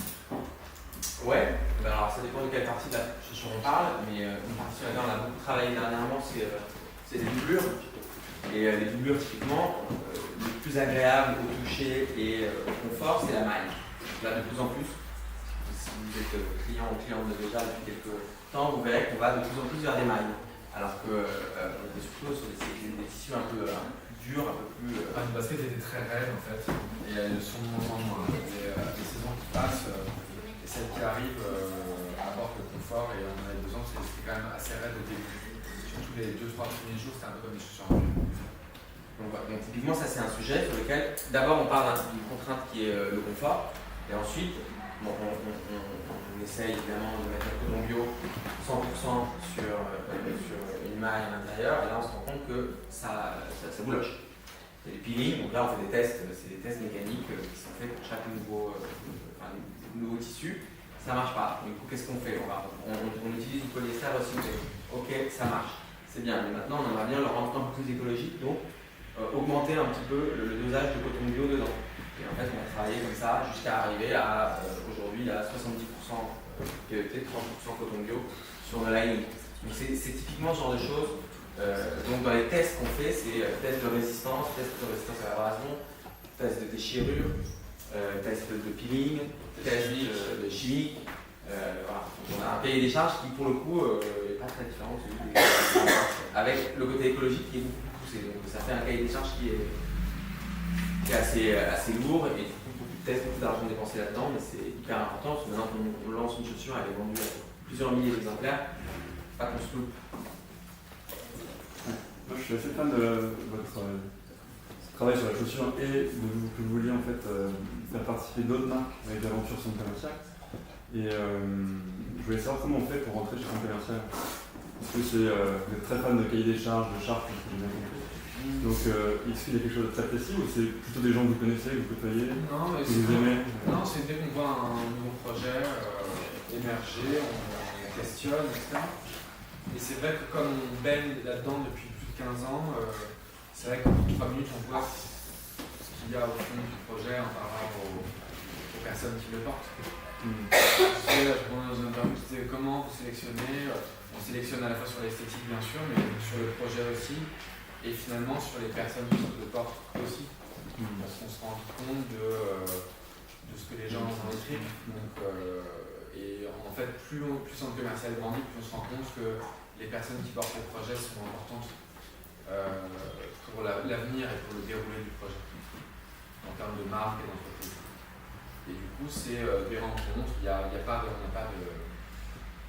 de matrice pour faire entrer les gens. Parfois, c'est une rencontre, un coup de cœur. Souvent, c'est des gens qui nous en parlent 1 fois, 2 fois, 3 fois, 4 fois, et du coup, on va voir. Et puis maintenant, on est une grosse équipe, donc ils en ont parlé de plein de choses, on en discute, on prend part. C'est la chimie de la rencontre. Il n'y a pas de cahier des charges spécifique. Dans le podcast Génération de 8 sur 7, vous avez parlé de la distribution. J'ai pas entendu parler. Dans le podcast Génération de 8 sur 7, vous avez parlé de la distribution et de l'impact que vous avez pu avoir socialement en employant des personnes en insertion. Et je me demandais si depuis l'enregistrement, vous avez des avancements là-dessus, ou particulièrement à l'étranger, vous évoluez mouvement, si vous avez pu agir aussi sur cette Sur la logistique. sur cet aspect-là. On a grandi avec ASF. Là, déjà grandi tellement que ASF a été débordé depuis 1 an, depuis 2 ans. Enfin, ça a commencé il y a 2 ans, mais c'était complètement débordé, où limite il y a des containers qui dormaient dehors, etc. Enfin, c'était un peu bordélique. Et du coup, on a pris la décision que ASF n'allait s'occuper que de notre site de vente en ligne et qu'on allait confier la logistique à un logisticien un peu plus. Où il y avait un peu plus de place, parce que c'était vraiment. Ça devenait fou. Mais ASF a grandi beaucoup avec nous, On a des projets dont on ne parle jamais de ce qu'on n'a pas fait, donc on a plein de projets avec eux. Par exemple, aux États-Unis, on n'a pas encore trouvé. Ça ne marche pas exactement de la même façon, donc on n'a pas encore trouvé. Je suis sûr que elles viennent en France et elles sont tout à fait ici. Non, elles sont directement envoyées du Brésil aux États-Unis. Okay.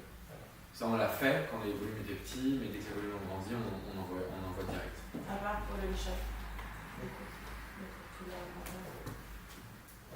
Et donc, alors ma question est la suivante. En termes d'innovation, de recherche et développement, est-ce que vous allez vous développer sur un nouveau canal qui est tout ce qui est chaussures connectées? Chaussures connectées avec intelligence artificielle. C'est encore très blockchain. C'est vraiment très. Je sais pas, pourquoi pas. C'est lui l'intelligence artificielle. C'est lui, faites attention. Bah, je sais pas, pourquoi pas, mais pour l'instant, j'avoue qu'on a peu croisé. C'est encore très poussé encore. Non, si ça répond si ça permet d'améliorer quelque chose, pourquoi pas. On va fermer, mais c'est vrai qu'on n'est pas branché là-dessus comme sur des mots magiques en fait. En fait, il faut se dire, c'est comme si vous disiez, on est en 95, non, on est en 96. Et comme si vous disiez, est-ce que Veja, les baskets Veja vont utiliser Internet? Pour moi, c'est un peu ça. Parce que blockchain, ils nous contactent tous. Et très franchement, même eux ne savent pas trop où ils en sont encore, si ce n'est de lever des fonds. Mais par exemple, quand on parle, moi je leur dis la blockchain, ça pourrait servir à authentifier chaque étape de la production. Ils disent ok, alors c'est cool, il y a du wifi partout. On dit bah non, il y a du wifi nulle part. En autant de boutons bio ou dans la pharmacie, il n'y a pas de wifi. Ah bah non, voilà, ça sert à rien. Du coup, c'est des outils ces choses-là. C'est comme Internet, la blockchain, tout le monde en parle comme c'était la 7e merveille du monde. Ça l'est sans doute en termes de décentralisation et d'authentification, mais personne n'a encore bien les usages qu'on pourrait en tirer. Aujourd'hui, les premiers usages, c'est authentifier les sacs de luxe. Bon, c'est bien, mais authentifier les sacs de luxe, ça sert à quoi? Ça sert à ce que Vuitton et Chanel suivent la vie de leurs sacs et puissent prendre une part de la revente des sacs. Finalement, c'est du business as usual, c'est pas une révolution. Donc, maintenant, il y a des tissus connectés, tout ça. Non mais ça va venir, les tissus connectés, mais on n'est déjà pas arrivé à faire des tissus écologiques avec les anciens. Alors c'est bien de faire des tissus connectés, mais il y a quoi dedans? Ils sont fabriqués où? Dans quelles conditions? C'est des vraies questions à se poser, même avant de lancer des tissus connectés. Si c'est les pires usines, des usines encore pires, et qui réclament, et quel va être l'impact sur votre peau des tissus connectés? C'est bien de faire des tissus connectés, tout ça, mais je trouve qu'on n'est pas du tout, ni Guylain ni moi, en adoration devant la technologie. Pas du tout. Et aujourd'hui, notre société l'est. On est à genoux devant le veau d'or technologique. Et je pense que c'est un des grands dangers du futur. De dire la solution sera technologique ou ne sera pas, c'est pas vrai. Nous, on est plus dans le bon sens, dans le slow. Et si, bien sûr, il y a un tissu écologique qui soit bien fabriqué, qui soit connecté et qui ait un usage autre que marketing et de faire 1000 paires pour faire de la com, oui, on utilisera. Après, les trucs un peu artificiels, ça ne nous intéresse pas trop, mais ça ne nous a jamais intéressé. Peut-être que ça nous intéressera un jour, mais voilà. Mais si vous avez des usages de blockchain et d'intelligence artificielle pour Veja, non. L'intelligence artificielle, c'est l'intelligence des data. Et aujourd'hui, les data, bien dans certains produits, mais ça peut être quand même très mal utilisé. On travaille dans un pays qui a élu Bolsonaro, et Bolsonaro a utilisé WhatsApp comme un malade. Il a une utilisation de WhatsApp incroyable. Les datas, c'est bien, mais dans quelles mains ça tombe? Et même si on le fait pour le bien, si on crée de l'intelligence artificielle en utilisant des datas super bien, si demain déjà change de main, on n'est pas du tout dans cette optique, mais si demain déjà change de main et appartient à un tel ou un tel, est-ce qu'il fera la même chose? Bref. Moi, je pense que pour la production, ça peut être intéressant, l'intelligence artificielle. Ça va commencer à mouliner notamment les chutes, comment mieux utiliser les cuirs, par exemple, où c'est fait de façon un peu, aujourd'hui, un peu artisanale, en fait. Je pense que tout ça, ça peut améliorer l'efficacité, mais on n'en est pas encore. Enfin, pour l'instant, personne ne nous a présenté de solution. Et puis tout le monde, il y a aussi des nouveaux gros aujourd'hui, tout le monde parle d'intelligence artificielle. Moi je suis désolé, quand un mec me parle d'intelligence artificielle, c'est souvent des mecs, un mec me parle d'intelligence artificielle, je lui dis bah oui, c'est gentil, mais Google, 97, 98, le moteur de recherche où tu tapes ce que tu veux et ça trouve en additionnant des couches d'algorithmes, c'est quoi? C'est de l'intelligence artificielle. Voilà, c'est un truc qui apprend et qui va scanner et réapprend de son scan, etc. Donc on jette des termes aujourd'hui qui sont sympas, mais qui n'apportent pas grand-chose, je crois, à ce qui existe déjà en termes purs et durs qui sont les data. On va vraiment faire une ou deux questions max parce qu'après il faut déjeuner et puis il y a des autres conférences qui arrivent. Je voulais juste savoir si vous recrutez. Beaucoup, on a mis d'ailleurs une boîte à CV et sinon on peut postuler. On peut voir ça. Sinon on reçoit les mails quand même. Hein, bien sûr, mais je peux vous donner l'adresse. Il y a la mail, c'est jobs@veja.fr. Non, c'est pas jobs. C'est ça, c'est ça. C'est jobs. Jobs@veja.fr. Ça va. Et sinon, c'est quoi les profils qu'il y a chez vous? Parce que Il y a de tout. Là, on recrute à peu près à tous les étages. Tous les niveaux. Aussi bien au niveau commercial que logistique, il y a tout. Il y a un gros département d'intelligence artificielle qui se connecter, je sens qu'on va avoir quelqu'un.